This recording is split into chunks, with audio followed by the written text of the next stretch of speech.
ఈ ప్రపంచ యాత్రికుడు నాన్వేషణ ఎడారి దేశాలు అని మొదలుపెట్టాడు. అతను వ్యాఖ్యలు ఎంతవరకు సమర్థిస్తారు? కొన్ని నాకు ఆ వీడియో చూడగానే మీరే గుర్తొచ్చారు ఫస్ట్. అతను కొన్ని నిజాలు చెప్పాడు కదా మొన్న. ఈ భారతదేశాన్ని క్రైస్తవులు ముస్లింలు ఎన్నో వందల సంవత్సరాల నుంచి హిందువులు మతం మార్చాలని చూసి వాళ్ళ వల్ల కాలేదు అని వీడియో వచ్చింది, నేను చూశాను.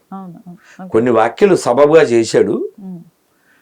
అతని అంటే ఆ సర్వజీవ భక్షగానే ఏదో పేరుంది అతనికి అనేది తింటారు కదా. అతనిది నేను అది కాకుండా పాత ఒకటి ఏదో చూశాను. అతను బుద్ధుణ్ణి వాళ్ళు డైనమైట్స్ అవి పెట్టి పేల్చేశారు ఆఫ్ఘనిస్తాన్లో. అక్కడికి వెళ్ళాడు ఇతను, ఆ మొక్కలైపోయిన బుద్ధుడి దగ్గర పెద్దది అది.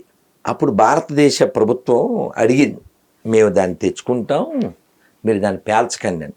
ఓకే. సో కానీ వాళ్ళకి బద్దలు కొట్టడం అనేది ఒక బేసిక్ థింగ్ కదా. విధ్వంసం మనకి విద్వాంసులు ఉండే దేశం, వాళ్ళది విధ్వంసకారులు ఉండే దేశం, అది తేడా.